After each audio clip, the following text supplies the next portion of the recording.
Estamos en la proa, en el interior de esta carabela, la Pinta, una réplica, que está en el puerto de Bayona, que es donde la original, con Martín Pinzón al mando, llegó el 1 de marzo de 1493.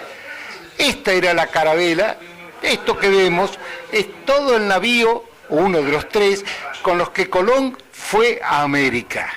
En este caso, la Pinta fue la primera que volvió de la expedición, que la mandó anticipándose a su retorno Cristóbal Colón, a Martín Pinzón como capitán. ¿Para qué vino aquí a Bayona? Para dar fe que habían descubierto el nuevo camino a las Indias, que era lo que se creía. Y desde aquí se difundió la noticia y llegó a la corte de los reyes católicos y los reyes de Aragón. Esta es la gran historia, la gran epopeya histórica de España del siglo XV, de 1492, que siempre se recuerda el 12 de octubre, fecha de llegada a América, pero que tiene también esta fecha importante, el 1 de marzo de 1493, cuando llega a este puerto de Bayona. Nos puede decir, estamos en la bodega de la Pinta, y qué vemos aquí en torno en la bodega esta, y cómo se vivía o imaginamos que se vivía en este barco. Claro, la tripulación, pues aquí en la parte de la bodega es donde guardaban repuestos de las velas, como vemos en esta zona, la mesana, el trinquete, palos que se podían destrozar con las tempestades, y después tenían aquí también como era la bodega, guardaban el trigo, una serie de cereales para cocinar, y es donde tenían aquí el vino también cuando lo llevaban, agua, y es como una bodega actualmente, pero en el barco. Lo que tenemos que imaginar, recién llegamos nosotros en catamarán desde Cangas, donde yo vivo, y mucho más grande que esta embarcación, un catamarán que tiene 2 puntos de sostén en el agua, lo que tiene que haber sido este barco y las otras 2 carabelas, ¿no es cierto? Que una de ellas es de Pontevedra, la Santa María, la gallega, cuando navegaban por estos mares, ¿no? Eran como los cascarones de nuez, era una cosa impresionante para la época. Y bueno, y la tripulación, toda aquí viviendo en un sitio tan concentrado, tenía que ser muy difícil.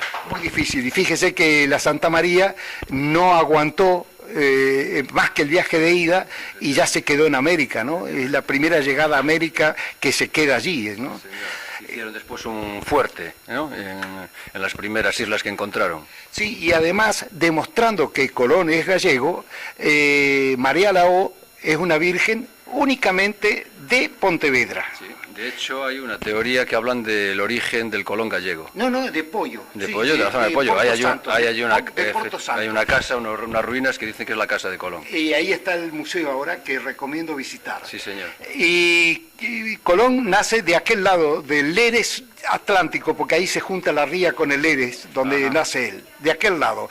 Y del lado de Pontevedra, en Corvaceira, en el puerto de Corvaceira, se construye la Santa María. Es decir, del barco al descubridor había 1 kilómetro, 1,5 kilómetros, más no había. Y entonces él, cuando llega el Día de la Virgen, que estaban ya en América, suben a la Santa María, que ya no podía navegar, pero la usó como santuario, por decirlo de alguna manera, y se rezó una misa en un homenaje a la María Lao. Fue la primera celebración religiosa en América que ellos querían que era. ¿Pero por qué la Santa María era 7 metros más grande? Porque la Santa María no era una carabela, era una nao, otra especie de barco. Las grandes diferencias entre nao y carabela: la primera, la nao, como os he dicho, 7 metros más grande. Otra diferencia, la nao llevaba el castillo de popa, es decir, otra altura más, que es donde Cristóbal Colón tenía su camarote. En el siglo XV, como hoy en día, los jefes eran los jefes. Era el único que dormía bajo techo. Todos los demás, como os he dicho, tirados en cubierta. Y la otra gran diferencia, a ver, ¿qué falta en este barco allá arriba de todo? La famosa cestilla. Pueste de vigía, olvidaros. Gran mentira de las películas. ¿Para qué era esa cestilla? A ver, con el barco amarrado a puerto era para hacer reparaciones. Navegando, ¿qué era? El castigo que había. Ahora os voy a decir el nombre de esa cestilla. Hasta mediados del siglo XVII y vais a decir, mira de dónde sale la dichosa expresión. A esa cestilla antiguamente se le llamaba carajo. De ahí lo de vete al carajo, lo de mandar a alguien al carajo. Si abajo el barco se movía, imaginaros allá arriba. Te mandaban 5 o 6 horas cuando bajabas suavecito de todo, ¿eh? No protestabas más durante todo el viaje. Luego, al partir del 17, como al carajo, aquí en España, sobre todo en Galicia, le dimos otras connotaciones, se le cambió el nombre por Cofa. Pero en Centroamérica y Sudamérica, hoy en día, en muchísimas zonas, se le sigue llamando carajo. ¿Qué hizo Colón con los 9 supervivientes? Pues los llevó a la corte, nunca mejor dicho, los trataron a cuerpo de rey, le enseñaron el idioma y en los viajes posteriores los llevaban de intérpretes. Y ten en cuenta, a ver, quitándole años, Colón era un poquito cabroncete. Entonces se buscó 10 indios huérfanos, que no tuvieran familia, pues si alguno fallecía, en los viajes posteriores nadie protestara. Y gracias a eso, uno de ellos, que se bautizó, de esos indios, que se bautizó aquí en Bayona con nombre de Diego, no quiso volver para América. Se hizo muy amigo del infante Juan, uno de los hijos de los reyes católicos, y se quedó de sirviente con él. Una comida caliente al día si no llovía. Ten en cuenta que aquel fogón que está allí debajo, tenían que sacarlo aquí. No podían hacer fuego allí debajo por miedo a incendio. Entonces, si llovía no comían caliente, cuanto más lo necesitas. A ver, hambre, esta gente no pasó. Sed, toda la del mundo. Como os he dicho, toda la comida seca y salada. Esta gente trabajaba 16 horas, dormía 4. No había sindicatos en la época que dieran caña.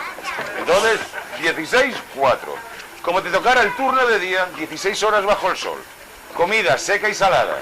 Y solo le daban al día 1 litro de agua y 1/4 de litro de vino. Apáñatelas como puedas. Solo le daban ese líquido. Y en el primer viaje tuvieron muy mala suerte. Porque que no te llueva en el Atlántico ya es tener mala suerte. Pues no les llovió. A los 20 días de navegación todo el agua dulce que tenía le pudrió. No podía tirarla. Era el único agua dulce que tenía. ¿Qué hacían? La mezclaban con vino para sacarle el mal sabor y el mal olor.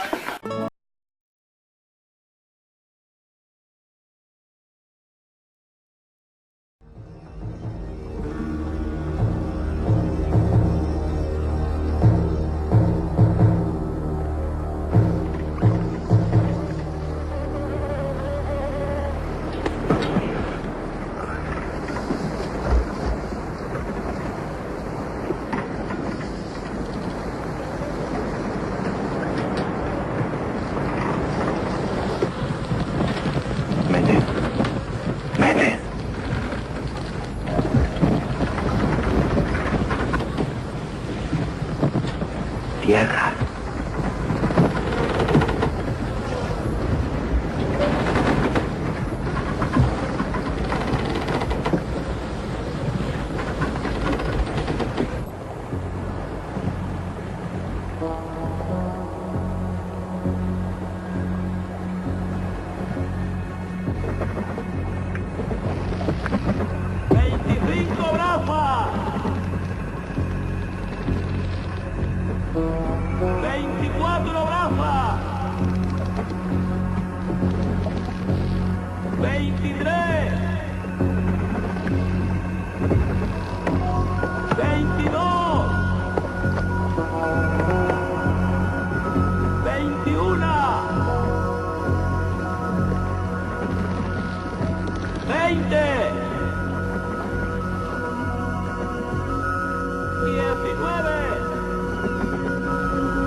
Tay bakın.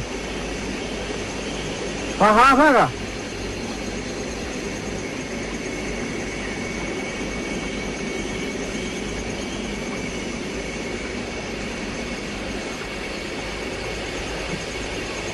Tamam, kena bakın.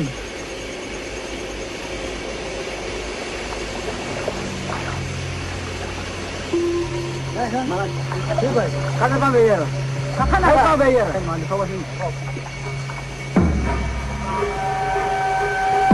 Ano ba? Pero lang ito.